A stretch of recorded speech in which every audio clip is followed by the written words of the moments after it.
Hello, I'm Montse Alvarado. EWTN News In Depth is next. I would certainly believe in the Christ of the Gospels and the Christ that the Catholic Church has transmitted to me. On the record, Cardinal George Pell, freed from prison after being falsely accused of pre-sex abuse, talks about the strong Christian faith that pulled him through. Our sit-down interview at St. Patrick's Cathedral. 36 people got together and discussed really major issues of national consequence in a respectful way. The Presidential Commission on the Supreme Court issues its final report about potential court reform. The conclusions from some of this country's greatest legal minds. Do you want to be healed? Who are you? You know him as Jesus from The Chosen. Actor Jonathan Roumie talks about the show, the Christmas special, and his own personal faith. And the Christmas season is upon us. We experience the magic of the town known as St. Nicholas's Village in southern Italy. EWTN News In Depth starts now.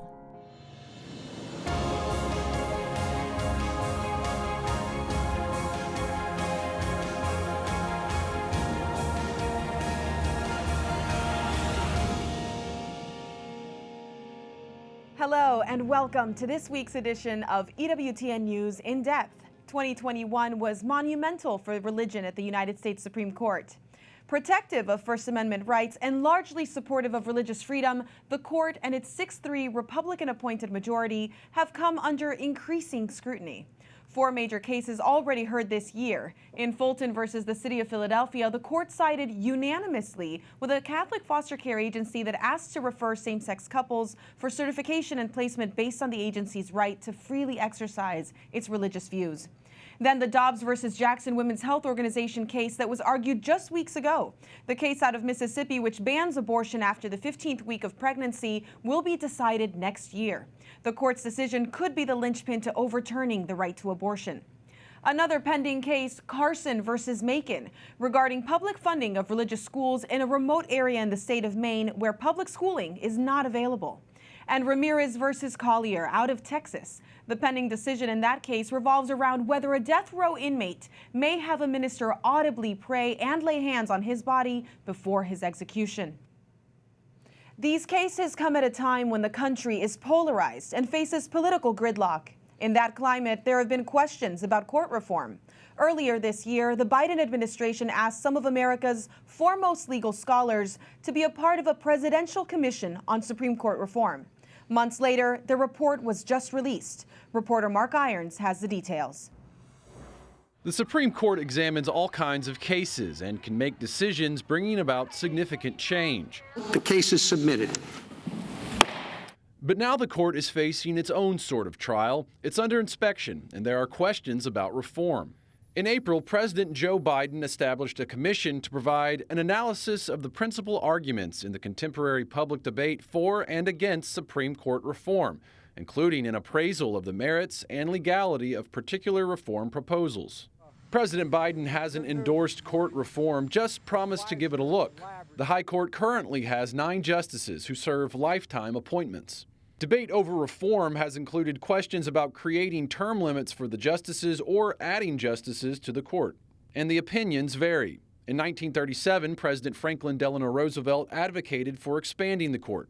Thomas Griffith, a former federal judge appointed by President George W. Bush, believes a president with power to add justices makes for a dangerous political game. The idea that a president ought to be able to put loyalists on the court to support his proposals, really bad idea. Autocrats around the world have done that. Another former federal judge, Nancy Gertner, appointed by President Bill Clinton, is concerned about supreme power in the court's hands if changes aren't made. A long-serving, entrenched court with enormous power over all of us. So that's why I certainly agree with expansion. I also agree with limiting the term. Both Gertner and Griffith have clear differences, but both were appointed as members of President Biden's Commission on the Supreme Court. And they both agreed on the final 288-page report now in the hands of the president. It does not include a specific recommendation or action for him to take. Instead, White House officials say it has multiple perspectives. He asked this diverse group of experts from a range, from across the political spectrum, from across the viewpoint spectrum, to look at and assess a range of issues that have long been discussed and debated. Advocacy groups have given their own opinions. The progressive group Demand Justice, in favor of adding seats to the court in order to balance power, wrote in January to then President-elect Joe Biden, "The composition of the court does not reflect the will of the American public and has not for decades. Republicans have appointed 15 of the last 19 justices, despite getting fewer votes in 7 of the last 8 presidential elections." Meanwhile, First Liberty Institute, a Christian conservative legal organization, says reforming the court is not what the country needs. What happens when you add justices to get to a political result is you really do put your judiciary underneath the political branch. It's now fully politicized. So you no longer have rights at that point. You have whatever rights the majority party wishes you to have. The White House hasn't given a timetable for when the president will review his commission's report. Both Gertner and Griffith are pleased with the final product. I'm pleased with the finished product because it reflects the fullness of the debate. I hope that the American people will read the report, and I think they'll see fairly laid out the pros and cons. Mark Irons, EWTN News In Depth. Joining us now to take a deep dive into the report is a member of the commission, Adam White, law professor at the Antonin Scalia School of Law and senior fellow at the American Enterprise Institute, spent 7 months in extensive meetings, discussions, reviews, and research, contributing his expertise to this project. Adam, it's great to have you with us to talk about this report. You just heard News In Depth reporter Mark Irons talk to Judge Thomas Griffith, who says he hopes Americans will read this report. In Time magazine, he also urged the court to remain as it is. He was saying we ought to be really careful about tinkering with it because you know that what the consequences could be. He was adding that he believes court expansion could prove an existential threat to judicial independence. Does that reflect the spirit of the commission? Well, the commission included people of a wide variety of views, as you've already seen. Our report does lay out the arguments for reform, although calling these things reform would be putting it lightly, and the arguments against these things. I think the reform arguments are stark and they deserve the public's attention precisely because of the changes and even damage they could do to the Supreme Court. And the arguments against those changes are laid out in the report as well, and I hope the public studies them. That's real analysis that's there, and nearly 300 pages of reflections, but no action items. Adam, why is that? President Biden didn't explicitly ask us for recommendations. He asked us to identify and appraise the issues, and we did that. I will say I was honored to be appointed to the committee or the commission, and over the course of many months, I think we did a good job of studying and debating even those with whom we disagree, including Judge Gertner, with whom I did enjoy serving on the commission. But in the end, there is a great division of opinion across the commission. And so I think the report did the best it could to just lay out the pros and cons. So maybe it is reflective of the political gridlock that we're seeing in America. There was one place that did seem to have some traction. That's the issue of term limits. What did the commission conclude there? Well, first, let me just say there's a lot of political gridlock in Washington and maybe in the country. I don't see any political groundswell nationwide or even in Washington to substantially change the courts. On the issue of term limits, we've seen people on both the right and left sort of think out loud about term limits. And frankly, I was open to the idea when I joined the commission. But as I've set forth in a statement at the end of the process, I do think adding term limits would itself be a great mistake. We need judges to be independent with life tenure, and any process for implementing term limits, even just going forward, would require major changes to the allocation of power between the president and the Senate over the appointment of new justices. And it would affect their ongoing work, of course, which is something that you reviewed in this report, how the court conducts its work, specifically the use of the emergency appeals docket, which has come up under a little bit of scrutiny. What can you tell us about that, Adam? Throughout the process, I kept finding myself asking, what does this mean for the court as a court, not as a political institution or a mini legislature, but a multi-member body that has to decide cases under laws that the judges themselves do not write? On the question of the emergency docket, the power of the Supreme Court to grant injunctions while cases are pending. That's not extraordinary for the Supreme Court. We see it all up and down the federal judiciary, from trial judges up to the Supreme Court. It's an important power and often a necessary power, but it's a lot of discretion in the hands of judges and justices. And so I said in my final statement that I do think it's worthwhile to think through that power, maybe have Congress prescribe clearer standards for the use of that power. But some have tried to make this an argument about the Supreme Court's powers. And on this issue, it's not. It's the power of judges throughout our country, which is important and crucial. But as with all matters of law, it needs to be prescribed and the discretion limited. What were some of the proposals that were given to limit that discretion? I know that was part of the report as well. Well, by and large, I haven't seen too many direct proposals to get rid of that power. There's calls for more transparency. There's calls for the court to use that power in different ways, in different sort of directions, depending on the policy issue. I think everybody recognizes that courts need these powers. You'll see progressives and conservatives alike championing the exercise of that power from time to time. I think right now the court's critics mostly just don't like the way the court happens to be using that power now. But that can't be the debate we're having. It can't be about who's winning and losing a given case at a given moment. These are questions about the structure of our Supreme Court in general, our judiciary in general, and our constitutional government in general. We need to treat it that way and not as a horse race in individual cases. Very important reflection there, Adam. What about the value of COVID reforms, where the public now has real-time access to the court's oral arguments and proceedings? Was anyone against this move toward transparency, or was it widely accepted and enthusiastic? I think it was widely accepted. It used to be you wouldn't get the audio of the oral arguments until usually days after the fact or more.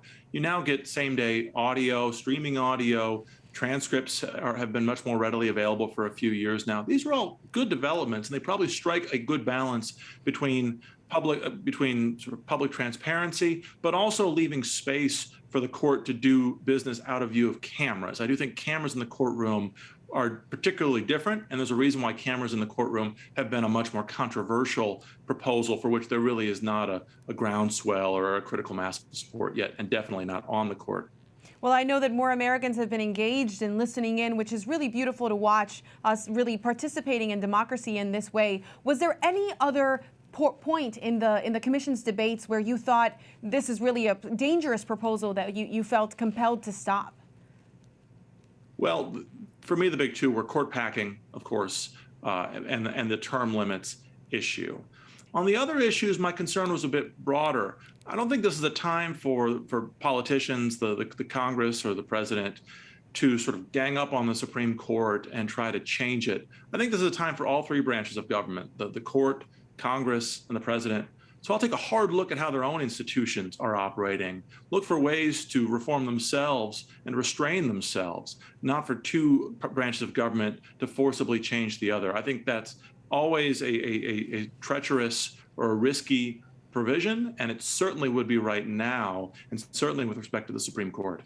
Well, Adam, we'll be watching for your statements and whatever else is coming from this commission, and we're grateful for your service. Well, thank you. Beyond looking at what's ahead next year for the Supreme Court, our other big interest this week is what else? Christmas.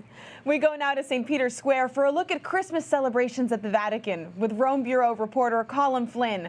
Colm, I see a beautiful big tree behind you and a nice Christmas sweater too. Montse, great to talk to you. Thank you very much. I don't know which is more beautiful, the tree or the jumper. I'll go with the tree. This is the beautiful, majestic Christmas tree here at the Vatican. It comes from a different part of the world every year, but this year it came close to home. It came from the north of Italy, the Dolomite Mountains, just on the border with Austria. And this tradition, Montse, of having a tree here at the Vatican started in 1982 by Pope John Paul II. So much meaning, so many symbols behind the tree. For example, all the decorations are made by members of the homeless community. And the Vatican has said that it hopes the tree reminds us of the beauty of our faith and the beauty, of course, of Christmas. Absolutely. Beauty of our faith reflected in also the Universal Church coming together to create the tree. So where did that nativity scene at the bottom of the tree come from? Again, the nativity scene comes from a different part of the world each year, Montse. This year, across the Atlantic in Peru, they donated the nativity scene. And it's amazing to think that the figures were constructed in a small village, which is at an elevation of 12,000 feet up in the Andes. The characters are wearing clothing which would be indigenous of the region, and also some other changes made to the scene. For example, the three wise men are carrying food of the region instead of the frankincense, gold and myrrh, and also they're on the backs of llamas, not camels. That's beautiful and so reflective of that area. Well, you've got another Christmas report coming up later in the show. Give us a little preview. That's right, Montse. A while back we went to Bari in the south of Italy, where they celebrate the Feast of St. Nicholas in a really passionate way each year because it is the burial place of St. Nicholas. Now, when we went there, the whole town came out to celebrate. It was raining, it was freezing cold, but we had a beautiful time. It's a great report, and we can't wait to share that with you later in the program. I saw a little preview on your Instagram, so I know everyone's very excited about it. Merry Christmas, Colm. Thank you so much, Montse. Happy Christmas to you too. Looking forward to that report from Colm ahead on EWTN News in Depth. But first, an important on-the-record interview. We're not free to reject the truth, even when that truth is obscured by crimes and misunderstandings. More than a year in prison, then exoneration. Cardinal George Pell talks about his ordeal and life lessons next. Paying homage to Our Lady of Guadalupe, we go to a shrine in her name, which draws hundreds of thousands of pilgrims for her feast day. EWTN News in Depth will be right back.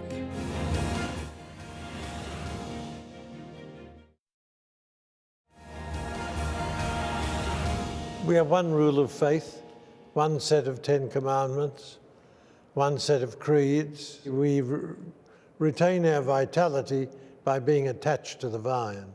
Cardinal George Pell weighs in on the Synod on Synodality and the importance of church unity during my sit-down interview with him in New York City.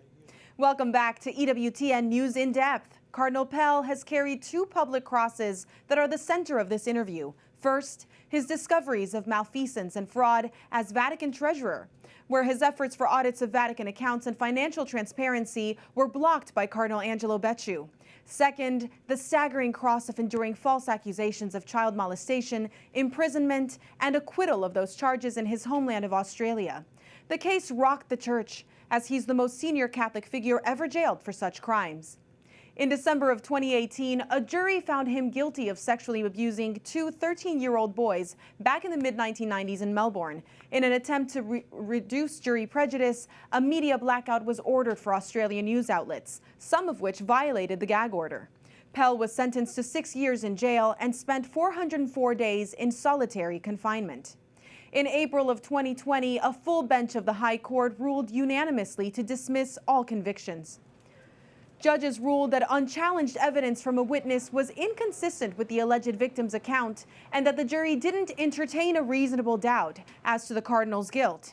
He was subsequently released from prison. George Cardinal Pell chronicled his time behind bars in 3 books. The latest, titled Prison Journal Volume 3, The High Court Frees an Innocent Man. His Eminence sat down with me during a stop on his book tour at St. Patrick's Cathedral. Cardinal George Pell is on the record. Your Eminence, it's wonderful to be here with you tonight. Thank you for giving us this time. It's a pleasure, Montse. I'm very pleased to be speaking with you. After being through what you lived through, Yes. being falsely accused, how did you keep the faith? How are you still a member of this church? Because I continue to believe. And I don't know whether some church persons were involved in creating my problems. I don't know that. I'd hope that's not the case, but that wouldn't substantially alter the situation. I believe, because I believe that Jesus is the Son of God, that he taught us the truths that are necessary for life, and that the Catholic Church does what he preaches, basically, and brings that teaching to us. So I'm not free to reject the truth, no matter how difficult my situation might be. There are certain views that are not seen as of goodwill. People who believe in traditional marriage, who believe in the right to life, are vilified by the mainstream media as people who are not of goodwill. What message do you have for them now that you are released and that you have been vindicated? I will just be strong and persevere.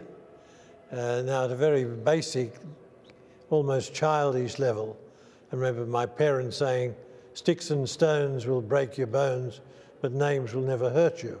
Now, that's not true in many ways, but nonetheless, there is some truth in that approach. We have our dignity, we have our faith, and often the fact that people are hostile and aggressive and threatening is not an indication that they're secure in their beliefs, but they're frightened. Because if a person generally is secure in his or her beliefs, they're generally able to live and let live. When a person's angry, it's interesting to know just why. And sometimes there is a righteous anger, of course. It's not necessarily indicative of the fact that we're in the wrong. No. Well, I mean, it's a great consolation, say, to believe in Christ, to know that Christ is the Son of God, and to know that God is good and interested in us and loves us. These give a basic coherence to our sets of beliefs and to our lives. Let's talk about the debt that you were left with over your legal fees. There are rumors that there were transactions made that were supposed to help clear those fees. That's obviously not true. There's no doubt that money went from the Secretariat of State in the Vatican to Australia. We know it went to a group called New Star.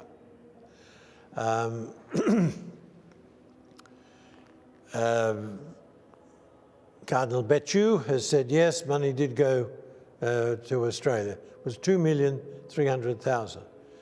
But he said, it's no business of mine where that money went. Now, his co-worker, Monsignor Palaska, said when he was being interrogated that the money was sent to Australia to the Bishops' Conference to pay my legal expenses. We have a letter from the Bishops' Conference saying that no money was received there. Certainly, I received no money from my expenses. So the stories are quite different, if not contradictory. And so I think it would be useful to know where the money went and why. And if it was for innocent purposes or for purposes that had nothing to do with me, well, so much the better. Perhaps in a certain sense, I very much hope that the Vatican wasn't involved, say, in promoting hostile articles against me, much less in any other direct way in my problems. I hope that that is not true, but given that the money is gone, I think it's a legitimate question to ask why it went and where it went. A legitimate question indeed, but I'm very curious in the state of the payment of your legal fees now. Who is doing that? Is that up to you? Yes, we have a protocol in Australia. If a priest or a layperson is accused of pedophilia, a church person, they have to look after the fees themselves. Now, I put in my superannuation, somewhat substantial sum. Which is your life savings? Most of them. But the money was given by all sorts of Catholics. Rich Catholics, some of them were very, very generous, and some of them were very poor. They made, and I'm enormously grateful to those people, and many contributions, and very significant contributions, have come from the United States, and recently during this trip. So I am enormously grateful for those. But isn't it unfair knowing that you're innocent? that you have to pay those fees? No, I agree with the protocol. I agreed with it when it was introduced. Obviously, I have to practice it myself. The argument is that if the church pays for the defense of all the priests who are accused, it produces a legal imbalance with the complainants, who often don't have access to the money, say, that a church would have. So the shoe pinches in my case. It particularly pinches when a person is unjustly accused. But the general principle is something that I have accepted, and I was very clear that I was going to follow. I found it heartbreaking for me, for someone who admires ordination, vocation, the call, to have a priest with consecrated hands not be able to celebrate Mass. And living through COVID, many people suffered through this desire for the Eucharist without being able to have it. Did you have that desire, and were you in suffering for that as well? Yes, I did suffer for it. I regretted it, but I realized there was no point in my becoming fretful or angry because I couldn't celebrate Mass. I knew God was with me. I had my prayers. I prayed regularly, and you just had to put up with the deprivation. And part of what we're seeing now is this move toward transparency, which you were a pioneer of in Australia. Great transparency there. We're seeing that in France now with the new report. We saw that here in the US. We see it over and over with reports that are coming out. This commitment that we have through transparency for victims. Can we have hope in that for the future of the Church? Yeah, well, transparency is a good thing. But what is important is we practice what we preach. I don't know whether any institution will be able to completely eliminate pedophilia, but it's got to be stopped substantially. And there's no great virtue in the crimes continuing and we find out about them. The really important thing is that they stop, that people follow Christian teaching and live chastely. You lived the gospel in prison through prayer, and you said that you prayed for the victims of abuse. I do every day. I heard that your reception back to the Vatican, coming home, was beautiful, and that you were surprised. You thought it was for someone else. I did. When I went into the Cortile San Damaso, I saw all the flags out, and I thought there must have been a head of state coming. But they'd been put out for myself. I went with my secretary, Father Hamilton, and we spent 40 minutes with the Pope. It was a very, very cordial encounter. And he thanked me for my witness. He spoke to the Australian bishops, saying he believed my innocence. He also spoke to the American bishops, Cardinal Dolan told me, saying that he believed I was innocent. So I was very, very grateful for his support, continued support. Do you feel support for the reforms and the discoveries that you made? Do you feel that they were worthwhile and that we'll see more transparency come from them? We certainly made progress. I don't regret attempting what I attempted. I think there's more progress to be made. The basic challenge to the Vatican now, though, I think most, if not all, of the corruption has been removed. I hope that. But the pressures on them now are economic, a shortage of money, a recurrent deficit each year, and this is public information, and a very significant pressure on the pension fund, which will probably peak in about 10 years' time. So we don't know how many people go to heaven or hell, but we do know when we're under financial pressure, and we can be clear just which way things are going. So things need to change. The Vatican needs to find more money or cut expenses. Well, we're hopeful for change, transparency, and charity, as you described. Thank you so much, Your Eminence. A pleasure. Thank you very much. A special thank you to Cardinal Timothy Dolan of the Archdiocese of New York for allowing EWTN News In Depth to use the sacristy at St. Patrick's for the interview. There was more to this conversation, and you can see parts of the interview, including why Cardinal Pell thinks we should have hope in the future of the Church and his thoughts on suffering, in our exclusive web extras on Facebook, Twitter, and Instagram.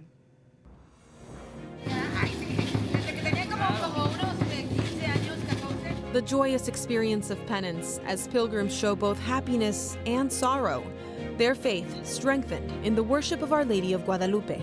That story is next.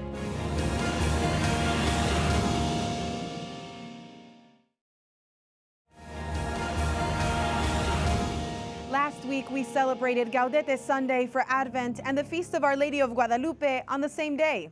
The patron saint of the Americas, our Blessed Mother, is beloved most especially by the country where she appeared, to San Juan Diego, Mexico. Here in the U.S., a shrine to Our Lady in Chicago draws thousands of Mexican Catholics to venerate her miraculous image. We take a look at the celebration in this Catholic Life report.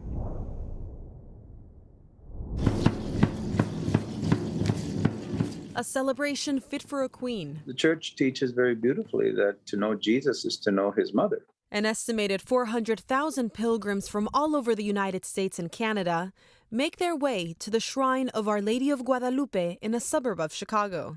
Many pilgrims actually walk from Chicago to the shrine, 20 miles, others take 10 miles. Father Ezequiel Sanchez, rector of the shrine, says it's not just the walking that's important, but what happens during the journey. People get to know each other better. There's fraternity they talk about the faith. They're singing, praying the rosary. Some perform acts of penance, kneeling on cold concrete or even walking a mile on their knees. The extreme of the penance often reflects the extreme of the concern that people have. And so it's very joyous experience, but also it's very real. Real joy, real sorrow, real petitions are laid at Our Lady's feet. She is really the source of a lot of conversions for a lot of people. People who have been far away from the faith are questioning, why am I so far away from something this beautiful? In homage, they bring roses. The primary gift offering is roses. To reflect one of the miracles during the apparition, roses in December. By the end of the celebration, it's absolutely covered in roses. But the true gift is her. What a more beautiful gift to be given. Jesus is doing it again. I'm giving you my mother. I gave you my mother at the cross, and I'm giving you my mother again. And while she's beloved among Mexicans and native tribes of Latin America, many of whom perform cultural dances as an expression of their love, she's a gift to all people. And her promise was to build me a house where I can give all of the people of this land, which includes Africans, which includes French, which includes Spaniards, and includes all different tribes of Indians in the country. All of my love, my help, and my protection. Father Sanchez says the event also draws non-Catholic Christians. The team at the shrine is already gearing up for the 500th anniversary of the apparition of Our Lady of Guadalupe that will take place in 10 years, working to make sure that they have the infrastructure to support even larger crowds. The Week in Review is next. I say to you, my son, rise, pick up your bed, and go home. And then the actor who portrays Jesus takes us behind the scenes of The Chosen. Jonathan Rumi talks to us about the vision and goals for the popular Christian series.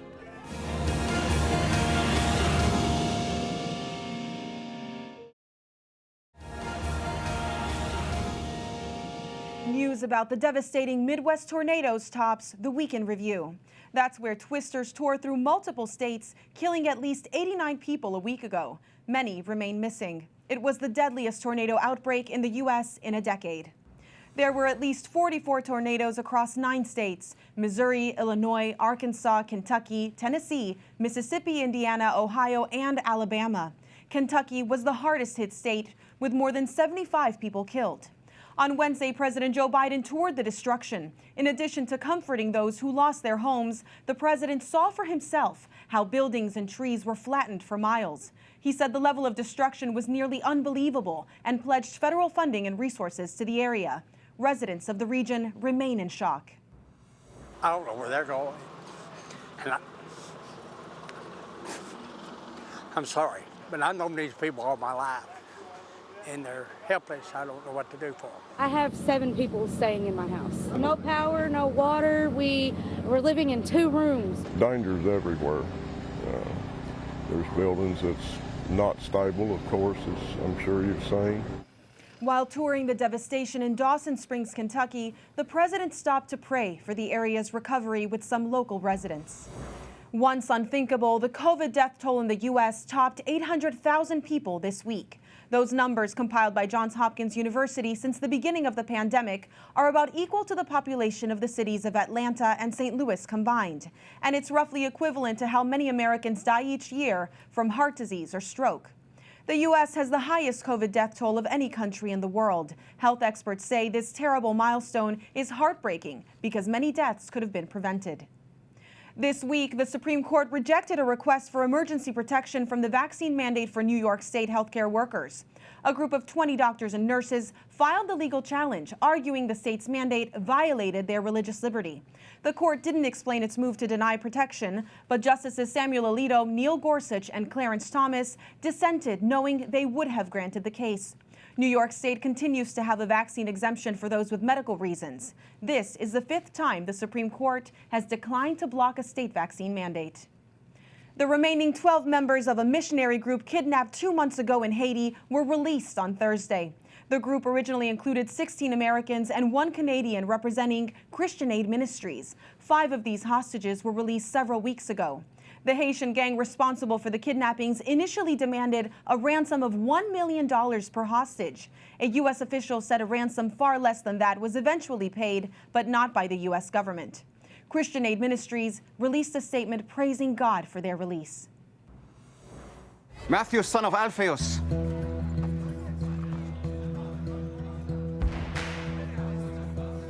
Yes. Follow me. Me? Yes, you.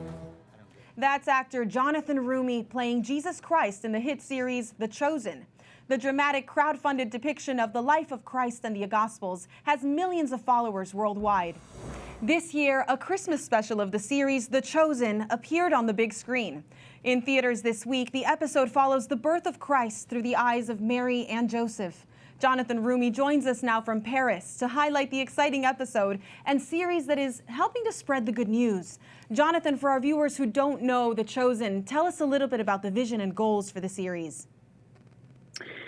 Well, The Chosen is the first multi-season TV series about the life of Christ. And the idea is that if we can see Jesus and meet Jesus through the eyes of those who knew him best, the disciples, his friends, and see how they were impacted by his life, then we too, as viewers, can also be impacted by Jesus' life. It's this 3D version of the Gospels and Acts, right? A true biblical encounter for people who have actually dove into Scripture. You've spoken publicly about your Catholic faith, though, recounting your roots in the Greek Orthodox Church and then into the Catholic Church. Why are the sacraments so important to you? I think that the sacraments are what bring us into literal and metaphorical communion with Jesus Christ himself. So for me, I feel an immense peace whenever I partake of the sacraments. And I think spiritually, it gets me closer and closer towards, this level of human perfection that we're always encouraged to attain by Jesus. It's a deeper spiritual meditation on Christ's life, Christ's being, who he is, what he did, what his sacrifice was. I think all of it's meant to get us closer to the the beings that God created us to be. Truly reflecting his son within us. I'm sure there's so much beauty in playing such a divinely inspired role, but have you had spiritual challenges associated with that? Yeah, I think there are always forms of spiritual attack whenever you devote yourself to serving God and serving Jesus and making Jesus' name, more known around the globe, especially with a project like this that is truly international. I mean, the Chosen app, which is the primary way to view the series, has been downloaded in every country on earth and is translated in over 50 languages and counting, and dubbed into at least, I think, about a dozen. And the goal is to, dub the show into like 25 of the most spoken languages on earth. So anytime you are taking on such a significant task and a mission, as it were, you're always going to be subject to, attacks from the enemy. But it's okay because we all know how the story ends. That's right, and you're good for it too. It's interesting to see how there's this global piece to it. It's not just being an actor on the show, but also following the Great Commission and our call to bring people to Christ. Let's not talk about spoilers, but the Christmas special showed this beautiful reverence for the Blessed Mother. And the creator of the show and the actors and the production team with you, they're not all Catholic. What has that been like? Yeah, Dallas Jenkins, the creator of the show, is an evangelical Protestant, and so me being Catholic, and then there being a host of other denominations and non-denominations and non-Christians working on the show, it's truly been an ecumenical effort that I think TV shows and even just workplaces could use as a guideline for how to kind of work and live and create a project truly in harmony. It's been quite an extraordinary feat. And it's rumored that you share something with me, which is a devotion to the Divine Mercy. What inspired that? Ah, yes. I think the first time I ever played Jesus Christ was for the story about St. Faustina. About 6 months before I met Dallas Jenkins, and I met him initially 4 years before we ever started filming The Chosen. When I was doing, he cast me in a short film to play Jesus for his church. His church's Good Friday service. And 6 months before I met him, I did 3 days of filming on a project about St. Faustina by St. Luke Productions, called Faustina, Messenger of Divine Mercy. And that was my a significant introduction to St. Faustina. But my father has had a devotion since probably for about 30 plus years to Divine Mercy. But I only really started to understand and get interested in the concept of Divine Mercy when I actually did that project. And so from that point forward, I've been making it a regular part of my prayer life. Talk about divinely inspired work. Well, that's beautiful, and we're grateful that you came to chat with us about this, and we wish you well in all your travels as you share the good news. Thank you, Montse. God bless you, and Merry Christmas to everyone there. Merry Christmas. And as promised, our reporter Colm Flynn takes us to that town in Italy associated with St. Nicholas. Up next. How to say, is a tradition. Unmarried women come here because they hope to find the man of their life. And we'll tell you about a unique aspect of St. Nicholas Day, why these handwritten notes are left near the saint's relics. We'll be back in a moment.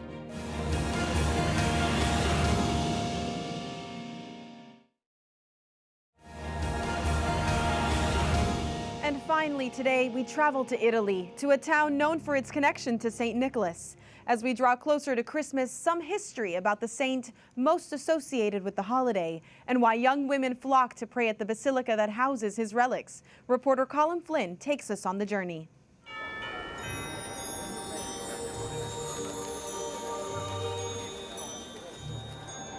I'm here in the city of Bari in the south of Italy. Now, it's very early. It's 4:30 in the morning. It's raining, But as you can see, that hasn't stopped the people of the town coming out. You can hear the fireworks behind me as well because they're celebrating a very important feast day today, that of St. Nicholas. In the center of the old town, outside the Basilica of St. Nicholas, it is packed with families and young people. Small coffee shops are open, serving up fresh hot chocolate. Local musicians are playing traditional instruments, and the star of the show, St. Nicola, is here. And there's great excitement in the air. So it's 4:30 in the morning. It's raining, if you haven't noticed. It's raining, man. Hallelujah. It's the party of San Nicola. We came here, we watched the tree, we watched the church. Today is the day. You need no only dish. To see San Nicola. Because It's the saint protects our body. We believe so much this saint. The bells of the 11th century basilica ring out across the town, indicating the first Mass of the day beginning at 5 a.m. and they'll continue throughout the day. And outside, a long queue of people wraps around the building. They have come not to see what's in the church, but what's under the church.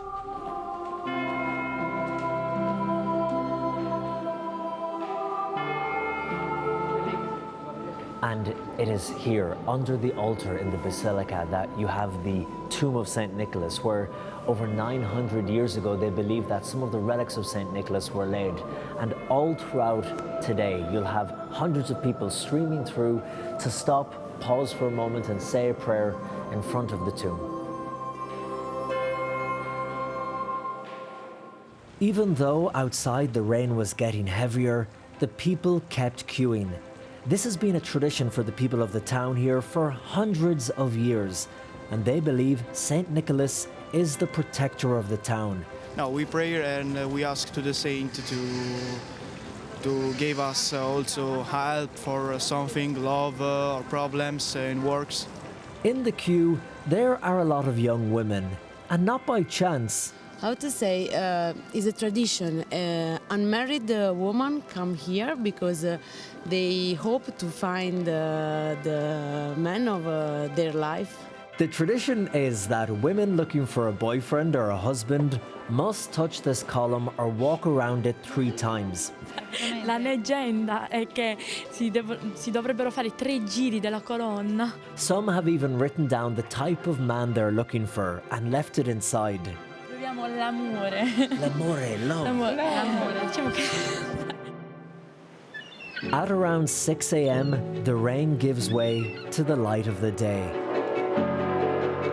And people continue to come in their droves to honor a saint who was born in the 3rd century and was not even Italian.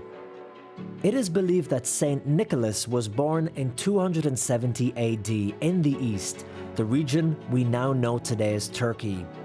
Legend has it that he was from a wealthy family, but gave away his riches to poorer families in the town. And to save them from humiliation, he would leave money at their homes during the night in secret. But to find out how St. Nicholas ended up here in Bari, in Italy, I'm meeting a local guide, Giuseppe Giordano. In 1087, when in Bari there were a lot of economical problems because Bari was completely destroyed during the wars between the Normans and the Byzantines. And after the destruction of Bari, the people of Bari, they went to Myra, 62 sailors to brought the bones of the saint here in Bari and started the construction of the basilica. So they stole the bones? They stole the bones from Myra, from Turkey, and they brought it here. Why do you think St. Nicholas really took off here in Bari? They really adopted him as one of their own. Was a very famous person and saint in the Eastern world. So they needed someone that was very, very famous to brought pilgrimages here. St. Nicholas is venerated all over the world and is one of the most loved saints around the Eastern and Western countries.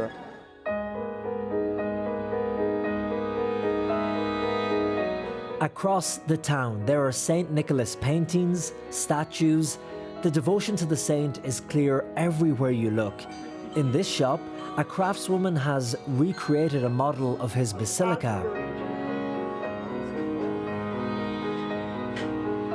Around the feast every year, a special pasta and bread is produced by these women, working out of their front living rooms and selling on the street. And one of them calls us in. She shows us the pasta she makes with her 83-year-old mother. And a chance to perform on TV. Hey, la vita bella. La vita bella. As the sun goes down, heavy rain blankets the town once again. And late that night, after thousands of people have passed through, the Basilica of St. Nicholas stands quiet. And the streets lay empty.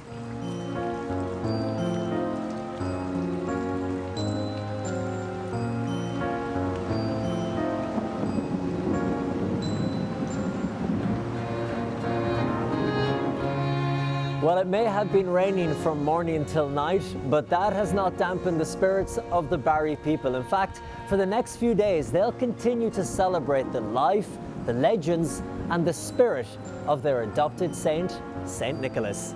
In Bari, Italy, Colm Flynn, EWTN News In Depth.